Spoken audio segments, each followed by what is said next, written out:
Bien, entonces la clase pasada nos quedamos aquí. Empezamos con los usos de la epidemiología. Y el primer uso que le damos es establecer causalidad a través de factores de riesgo. Y como ya hemos visto, el proceso salud-enfermedad en realidad no son estados de salud y de enfermedad, sino que es un espectro o es un proceso salud-enfermedad. O sea que o estamos cerca de la salud o estamos cerca de la enfermedad. Difícilmente tenemos salud plena y enfermedad plena, ¿no? Siempre hay algo de salud también. Entonces, este proceso o este espectro se dirige hacia la enfermedad o hacia la salud dependiendo de estos factores fundamentales, que son factores biológicos, entre los cuales habíamos hablado, del sistema de la genética, de los sistemas internos, del envejecimiento, como factores biológicos que predisponen hacia la enfermedad, ¿no? Luego habíamos hablado de factores ambientales, físicos, químicos, biológicos, o sea, las bacterias, los hongos, los virus, etc. Después los factores sociales, que también vienen a ser del ambiente, y los factores psicológicos como el estrés, la depresión, etc. Entonces todo eso lleva hacia la enfermedad o hacia la salud. Y luego habíamos hablado de estilos de vida, donde están pues el sedentarismo, el deporte, que el deporte puede ser para la salud, pero también puede ser para la enfermedad. Hay deportes que producen enfermedad, ¿no? Son típicos, conocidos las enfermedades causadas por determinados deportes. Bien, pero además el consumo de drogas lícitas e ilícitas, la alimentación en general, el consumo de alimentos chatarra o en su contrario alimentos que son saludables para las personas, ¿no? Estos alimentos antioxidantes. Entonces eso lleva a la salud, pero hay otros que llevan a la enfermedad. En la ocupación en que trabaja la persona, existen tipificados ya las enfermedades de ciertas profesiones, ¿no? Ustedes saben ya las profesiones tienen pues sus enfermedades típicas. Bueno, entonces eso es importante. Y finalmente el sistema organizado de salud, que tiene que ver con a qué le dan prioridad, si es a la atención primaria de salud o a la recuperación en grandes hospitales. Entonces, dependiendo de eso, aparecerán unas enfermedades, las otras se controlan o al revés. ¿Por qué es esto? Porque por más rico que sea un país, no le cubre para cumplir con todas las necesidades de salud de la población. Entonces tiene que priorizar, y entonces se prioriza a favor de la recuperación o de la atención primaria de salud. Otro uso importante es, como decimos, qué factores de los que hemos visto, si ustedes ven acá, factores biológicos, estilos de vida, cómo es que estos factores influyen en las enfermedades. Miren, entonces acá, causas de mortalidad, enfermedades cardíacas. ¿Por qué se muere la gente por enfermedades cardíacas? ¿Debidas al estilo de vida o son dependientes del estilo de vida, de la atención médica, del medio ambiente o de la biología? Los 4 factores de Lalonde que habíamos visto. Lalonde es un investigador canadiense que propició este sistema de 4 factores, ¿no?, causales de enfermedades. Y entonces, miren, estos son estudios que se han hecho epidemiológicos y se ha encontrado que el 12%, si suman al 100%, el 12% de las enfermedades cardíacas son debidas al sistema de atención médica, muerte por enfermedades cardíacas, ¿no? Lógico, ustedes conocen y han escuchado en la radio, en la televisión, paciente que va con dolor en precordial al seguro social, a un centro, a un hospital, y que se llama para que lo atiendan porque siente dolor precordial. En la atención, el triaje, le dicen su DNI, dice no lo he traído. Tiene que ir a traer el DNI a su casa. El tipo se va a su casa y en el trayecto le da otro infarto y se muere en el taxi por ir a traer su DNI. Entonces el sistema de atención es importante porque si ese paciente hubiese tenido una atención en una posta cerca de su casa, fácilmente hubiesen atendido y lo derivaban ya con todas las medidas necesarias para evitar la muerte de esta persona. Entonces el 12% de las muertes por enfermedades cardíacas se deben a una atención deficiente, una atención médica inadecuada, insuficiente, etc. El 54% son debidas a estilos de vida. Claro, una persona gordita, ¿no? Que no tiene una dieta adecuada, que consume mucha chatarra y que tiene mucho estrés, su trabajo es muy estresante, etcétera, hace pues que y sedentario encima, que el 54% de las muertes de enfermedades cardíacas sean debidas a estilos de vida. Del medio ambiente un poco menos, 9, y biología humana 28, pues siempre hay herencia para tener problemas de enfermedades cardíacas. El cáncer. Miren, el cáncer tiene 10% del sistema de atención médico porque generalmente ya vienen al final, no se puede hacer nada. Los estilos de vida, 37%. El cáncer, el hábito de fumar, el no alimentarse adecuadamente, el no hacer ejercicio, el estrés, etcétera, etcétera. Eso es estilos de vida, ¿no? Y medio ambiente, 24%, ya toma mayor importancia en el cáncer, y la biología, la genética, fundamentalmente 29%. Accidente cerebrovascular, 7% de la atención de salud, 50% de estilos de vida, 22% del medio ambiente, biología humana.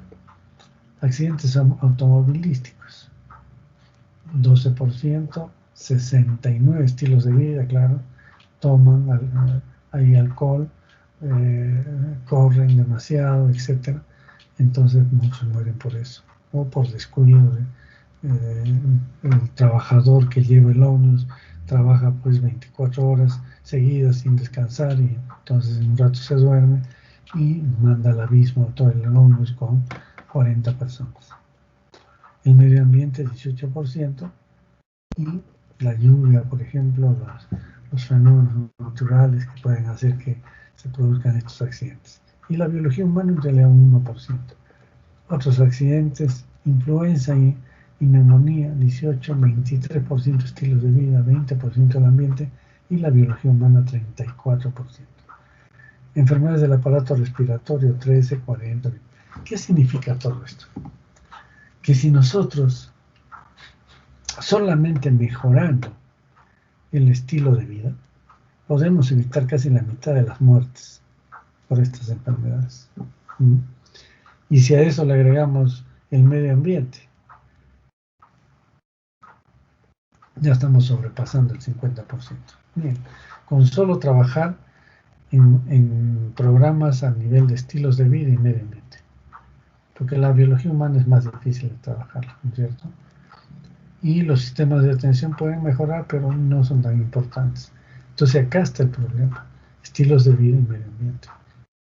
Que eso es lo que tenemos que mejorar para poder eliminar la mortalidad o disminuir la mortalidad en estas enfermedades. Bien, otro uso entonces vamos contando los usos, ¿no? El primer uso es la causalidad y para establecer factores de riesgo. Acá están los factores de riesgo en relación a factores de riesgo de mortalidad. El segundo uso, historia natural de la enfermedad y niveles de prevención. Miren, la historia natural de la enfermedad es una cosa que creo que ya no les enseñan formalmente. En alguna asignatura les han enseñado la historia natural de la enfermedad. ¿Qué dice? A ver, quiero saber eso, por favor.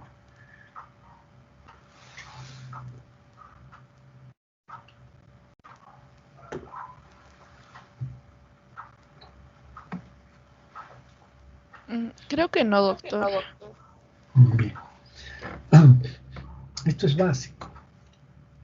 ¿Qué significa historia natural de la enfermedad? Es la evolución de la enfermedad sin intervención del médico o de la salud. O sea, es desde que una persona se infecta, se muere o se enferma hasta que se muere.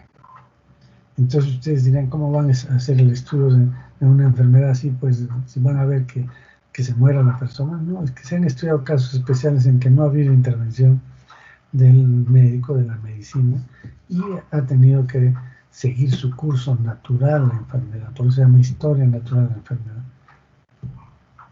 Entonces antes sí nos enseñaban esto y uno tenía que saberse bien la historia natural de las enfermedades para poder establecer sus niveles de prevención principalmente, ¿no? Entonces, ¿cuáles son esa historia natural de la enfermedad? Tiene dos periodos, la historia natural de la enfermedad. El periodo prepatogénico y el periodo patogénico, ¿no? En el periodo prepatogénico hay una buena salud. O sea, no hay ningún tipo de enfermedad, está completamente sano. Sin embargo, en este periodo prepatogénico hay la intervención de todos estos factores que hemos visto.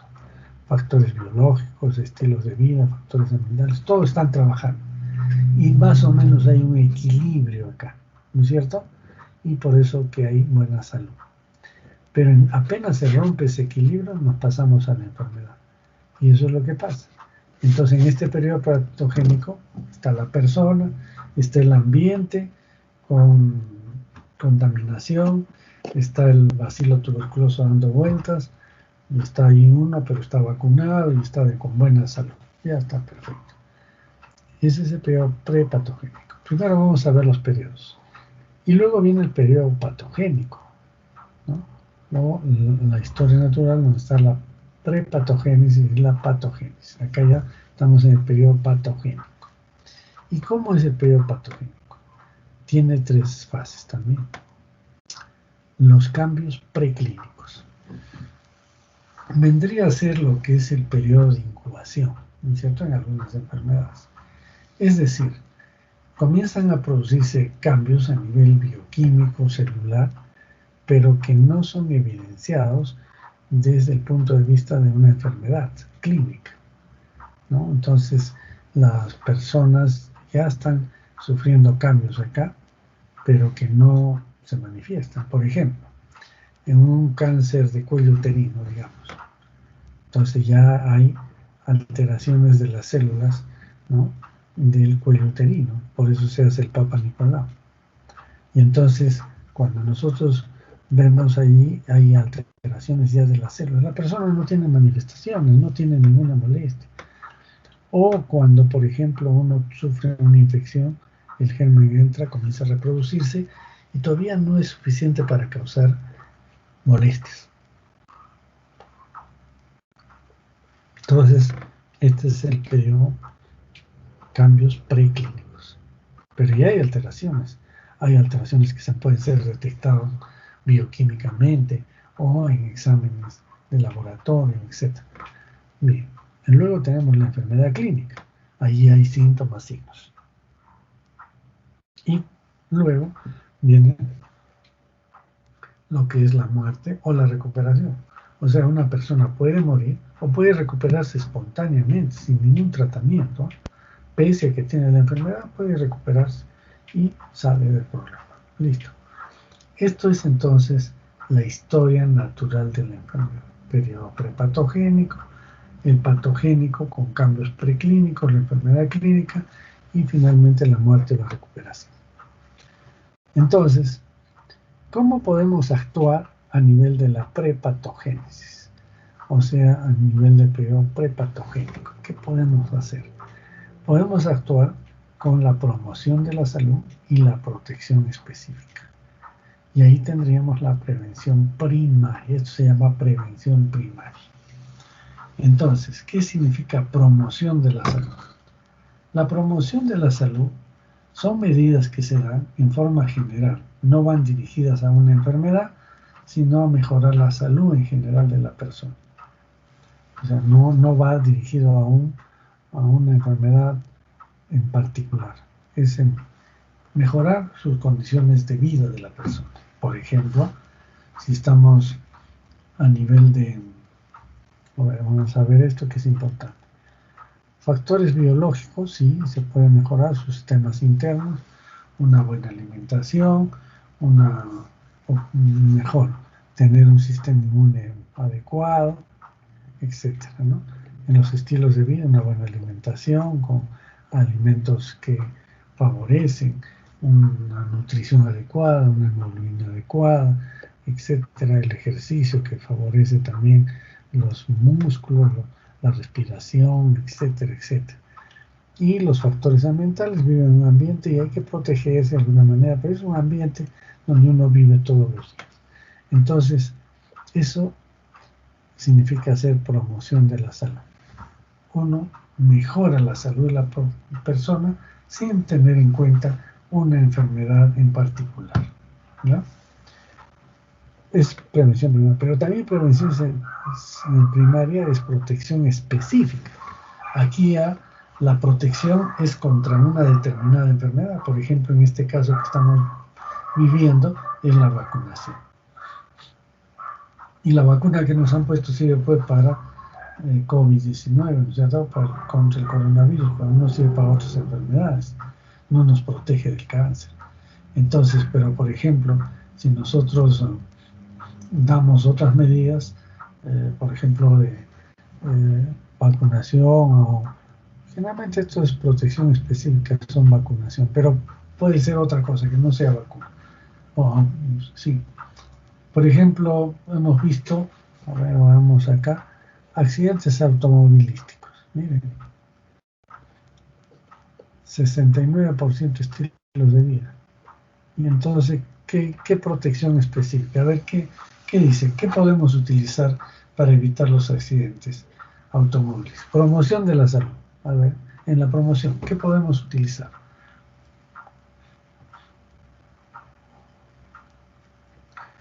Podríamos ver, por ejemplo,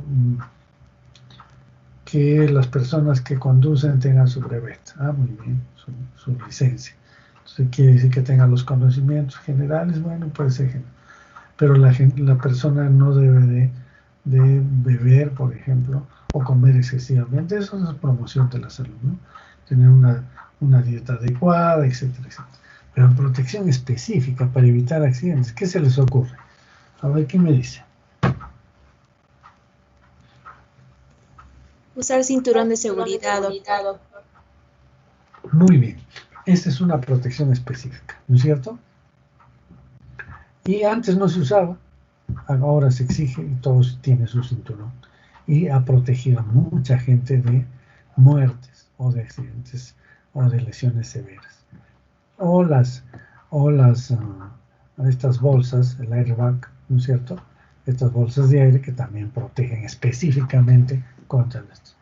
Entonces son medidas de protección específica, que es diferente a la promoción de salud que es en forma general. Todo eso es prevención primaria. Pero en el periodo patogénico, ¿habrá prevención? Sí, sigue habiendo prevención. Y se llama prevención secundaria. Cuando trabajamos a nivel de los cambios preclínicos, eso se llama diagnóstico precoz y tratamiento temprano. O oportuno, también le llaman tratamiento oportuno. Entonces, ¿cómo pueden ser los cambios preclínicos? Por ejemplo, le hago el Papa Nicolau, ¿no es cierto? Entonces, en el Papa Nicolau, ¿qué voy a detectar? Células precancerosas. Muy bien, acá hay un problema. Entonces ya estoy haciendo un diagnóstico precoz de cáncer de cuello uterino. O una endoscopía digestiva cada cierto tiempo.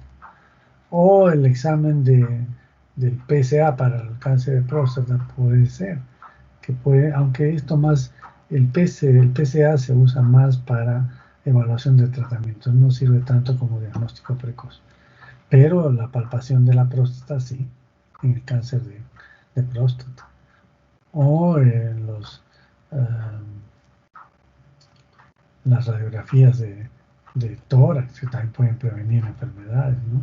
Cambios preclínicos, aunque ya cuando hay para que una radiografía funcione, ya es muy evidente, ¿no? Me refiero, por ejemplo, a la, ¿cómo se llama esto? El estudio de la mamografía. En la mamografía puede uno detectar pequeñas lesiones que todavía no dan síntomas y que estamos haciendo un diagnóstico precoz con después para dar un tratamiento temprano, ¿no es cierto? Entonces vean, podemos actuar a este nivel, que es lo ideal. Lo ideal sería que todos los diagnósticos sean a este nivel. O cuando ya está la enfermedad. Esa es la limitación del daño. Ya tiene la enfermedad, inmediatamente tienen que tomarse decisiones. Por ejemplo, si ustedes tienen un paciente con una apendicitis que viene con dolor, inmediatamente tienen que operarlo y se va a limitar el daño. Si no, ¿qué va a pasar? Pasa a muerte porque hace una peritonitis y se muere. Entonces nosotros tenemos que actuar rápidamente para evitar que el daño aumente. Por eso es la urgencia de que los sistemas de salud atiendan rápidamente a las personas, ¿no? Entonces, es necesario tener un sistema de salud que nos dé una atención oportuna, ¿no? No que tengo tal molestia, regrese dentro de 3 meses que le toca su consulta. En 3 meses ya el daño aumentó mucho, entonces ya no hay prevención secundaria. Entonces, cuando uno hace un diagnóstico precoz y tratamiento temprano, cuando es de limitación del daño, estamos en la prevención secundaria. Y habrá una prevención terciaria, cuando ya está para morir el paciente o para recuperarse, sí. Y aquí lo que se tiene que hacer es la rehabilitación, ¿no? Entonces, por ejemplo, una mujer es encontrada aquí en este periodo, enfermedad clínica, y le encuentran un cáncer de mama, ¿no es cierto? Muy bien, entonces el cáncer de mama se le da el tratamiento, se limita el daño, etc. Y la persona se le da de alta, pero se han olvidado de la rehabilitación. Y entonces en esa mujer que tiene una mastectomía, no le han dado las recomendaciones necesarias, no le han hecho una plastía, etc., se ve mutilada, esa persona entra en depresión y se suicida. No se hizo la rehabilitación y la persona muere. Eso se llama prevención terciaria. Entonces, miren, en todo el proceso, no puede ser que el cirujano de retina no haga prevención. Sí, tiene que hacer prevención. Y él generalmente está o en la prevención secundaria o en la prevención terciaria. Esto es campo de la salud pública, la prevención primaria, fundamentalmente. Los cambios preclínicos también están en lo de salud pública, pero de la enfermedad clínica y la rehabilitación ya es el campo de la recuperación, es el campo de los hospitales, ¿no? Entonces, vean, esta es la historia. Cualquier enfermedad tienen que analizar y pueden determinar su periodo prepatogénico, el patogénico y establecer las posibilidades. Y esto es importante, como les decía, conocer la historia natural de la enfermedad, porque yo puedo actuar lo más antes posible. Si todos pudiéramos actuar a este nivel, entonces no habría todos los hospitales y todo lo demás. Pero no siempre es esto, porque entonces pasa acá. Pero si yo actúo acá, es fácil de tratar, él se recupera y no es muy costoso. Pero a veces no hay la cultura de hacer un diagnóstico precoz, ¿no? Por ejemplo, los japoneses. Los japoneses tenían mucha muerte por cáncer gástrico, ¿no? El cáncer gástrico era la principal causa de muerte por cáncer en Japón. Y entonces, ¿qué hicieron los japoneses? Entonces comenzaron a estudiar el cáncer gástrico y se dieron cuenta que cuando ellos hacían una radiografía, digo, hace ya varios años, hacían una radiografía contrastada de estómago, de todo el aparato digestivo, y encontraban ahí ya la lesión cancerosa y operaban. Generalmente esa persona moría porque ya había metástasis, etc. Y el cáncer gástrico mata en 6 meses, ¿no? Entonces ellos comenzaron a desarrollar toda la tecnología para hacer un diagnóstico precoz. ¿Y qué se idearon? La endoscopía gástrica. La endoscopía gástrica ha desarrollado tremendamente gracias a este problema de salud de Japón, y los japoneses desarrollaron la fibra endoscópica, que es muy delgada, flexible, con cámaras microscópicas, de muy alta resolución, con equipos para tomar biopsias de los lugares que apenas son sospechosos en el estómago. Y entonces, al hacer este diagnóstico precoz y el tratamiento temprano, ha disminuido la mortalidad por cáncer gástrico en Japón. Pero esto significó un desarrollo tecnológico y médico de alto nivel, ¿no?, para controlar estas enfermedades. Entonces, conocer esto pues es fundamental para poder avanzar en el mejor tratamiento, el mejor manejo de los pacientes. Bien, entonces recuerden siempre que la prevención primaria puede ser promoción de la salud, protección específica, que está en el periodo prepatogénico. Y la prevención secundaria comprende el diagnóstico precoz y el tratamiento temprano, o la limitación del daño, ya sea que esté en los cambios preclínicos o en la enfermedad clínica. Y finalmente, la prevención terciaria, que está referida fundamentalmente a la rehabilitación.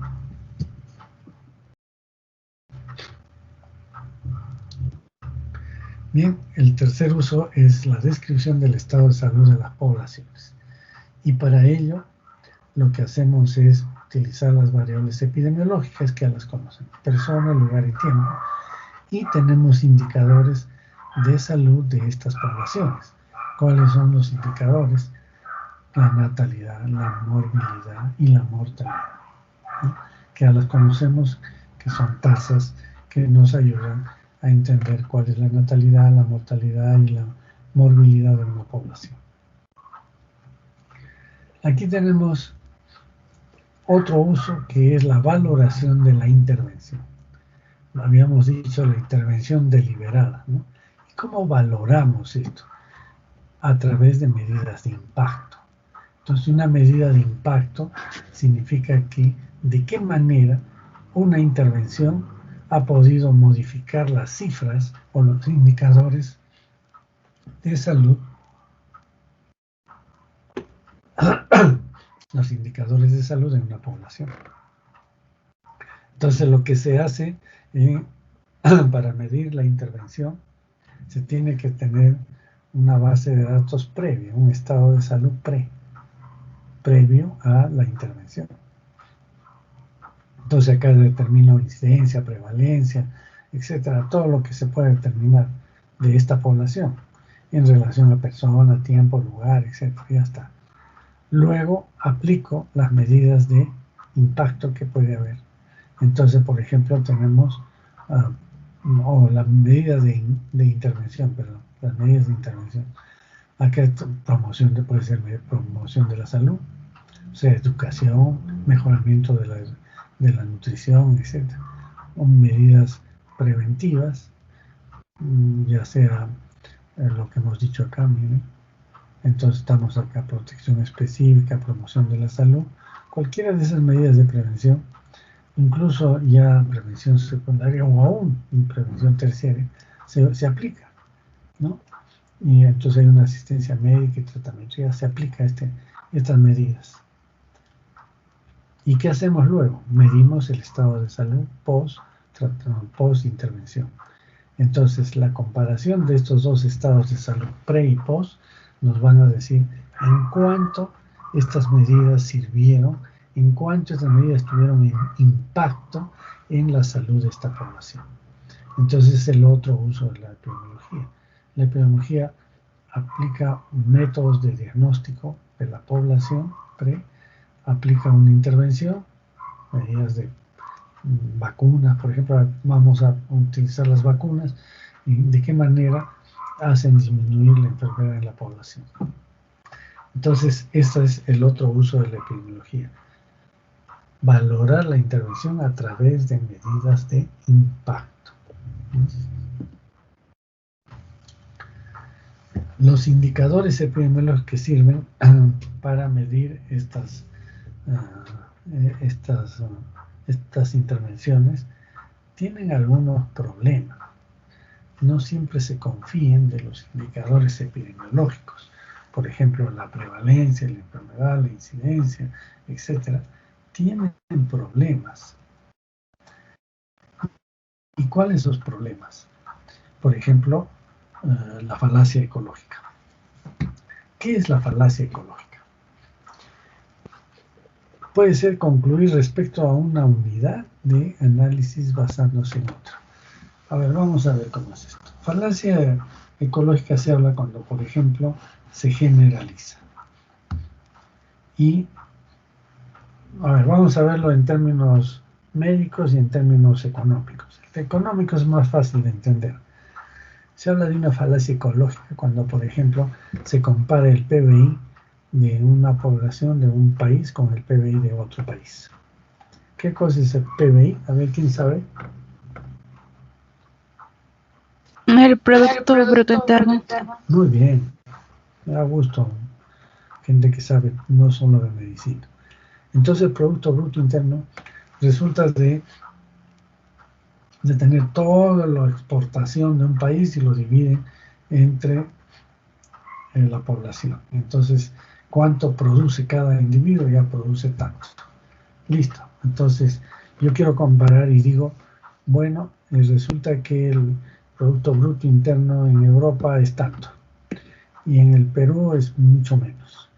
Entonces, quiero decir y quiero concluir que todos los peruanos tienen un PBI mucho menor que los europeos. ¿Será cierto?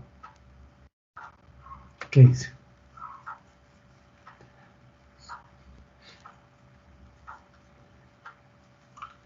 Es decir, a ver, les pongo la pregunta más clara.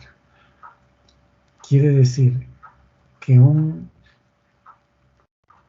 europeo tiene mejor, una persona europea, un individuo de una población, al revés, un individuo del Perú nunca va a tener los ingresos que tiene un europeo. ¿Qué dice? ¿Será cierto o no?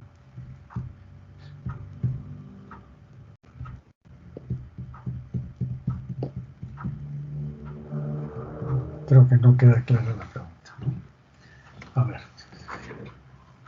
Sucede que el Producto Bruto Interno es un promedio.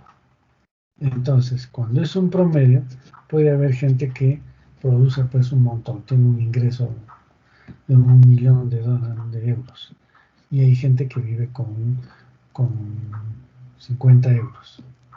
Pero que hay uno que lleva el promedio hacia arriba, ¿no? Pero un peruano promedio tiene tal, pero ese promedio no significa que haya en el Perú gente más rica que en Europa, ¿sí? Sino que son pocas personas.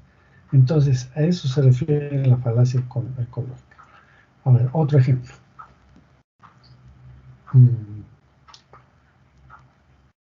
Por ejemplo, vamos a el estado de salud de los alemanes es mejor que el estado de salud de los peruanos.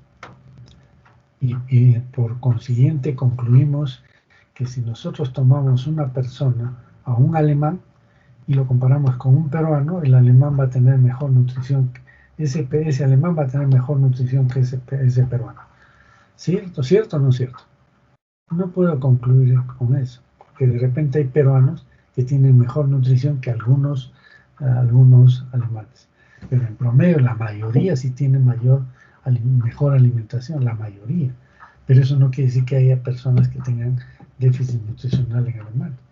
Y en el Perú, que la mayoría tiene un nivel nutricional mediano o bajo, no significa que no haya personas que tienen una muy buena nutrición.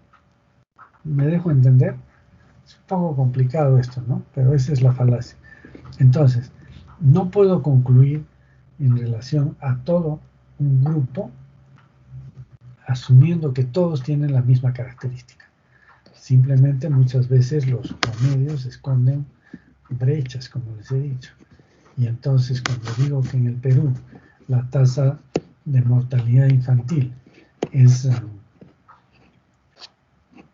de, digamos, 15, tasa de mortalidad infantil, o 15 o 20, pongámosles, ya, 20, quiere decir que de cada 1000 se mueren, 1000 nacidos vivos, se mueren 20 niños antes de cumplir un año, ¿no es cierto?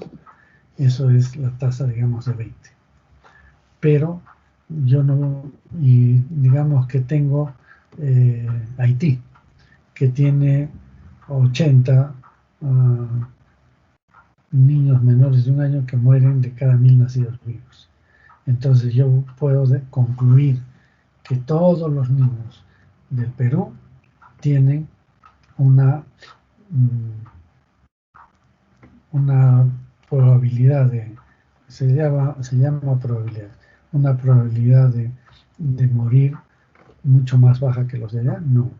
Entonces puede ser que en Haití hay localidades que tienen un alto, o mejor dicho, una mortalidad infantil muy baja, mientras que acá esto del 20 es un promedio, pero por ejemplo si nos vamos a Purímac, la tasa de mortalidad infantil supera al promedio de Haití.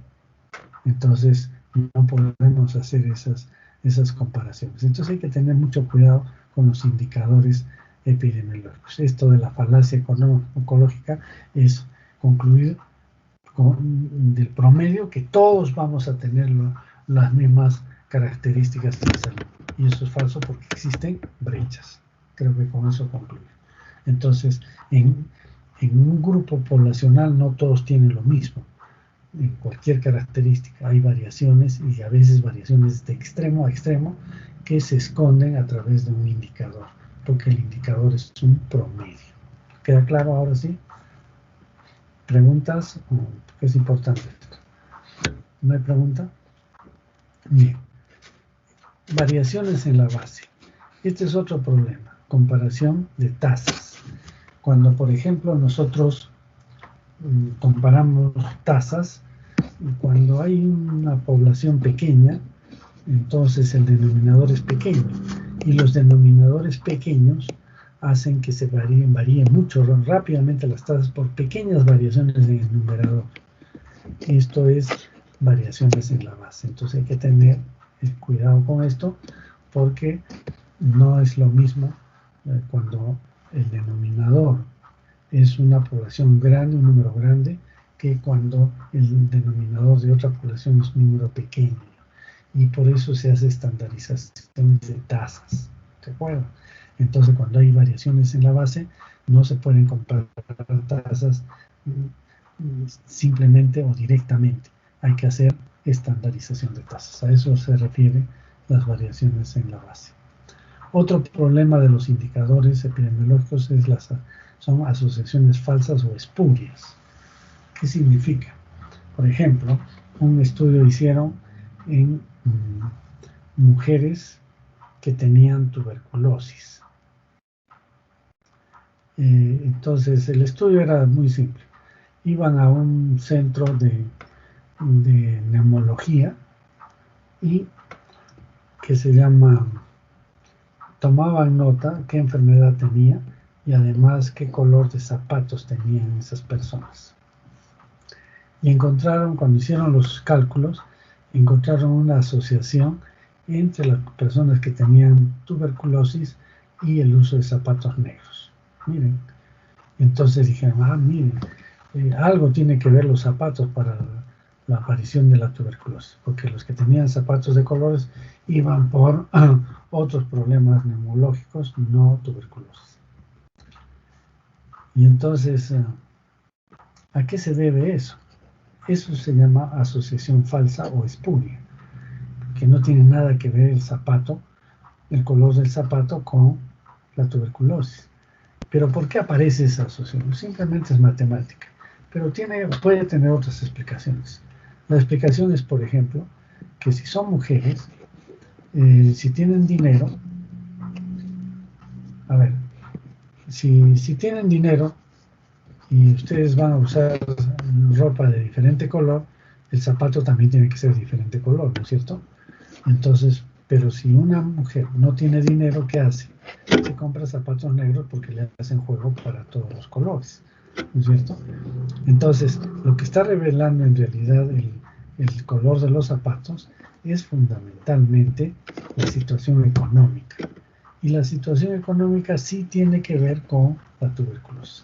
La gente que tiene menos recursos económicos tiene mayor factor de riesgo para tener tuberculosis.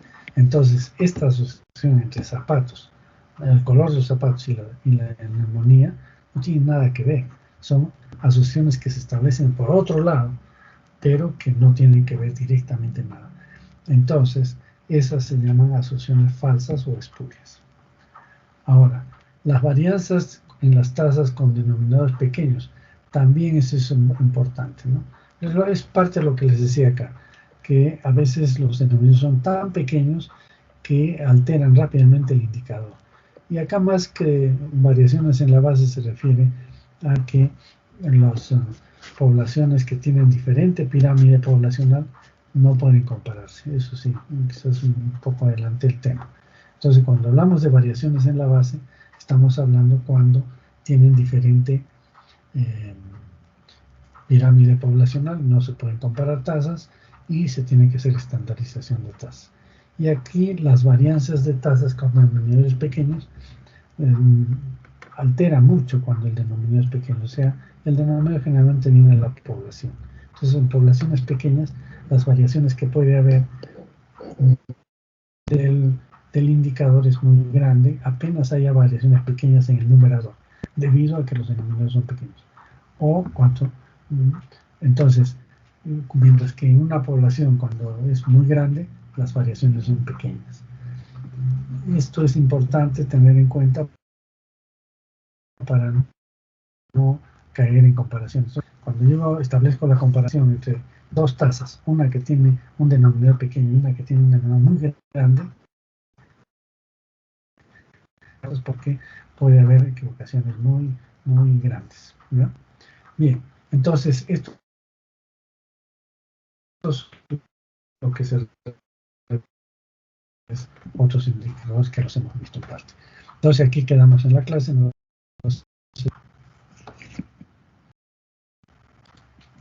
Preguntas.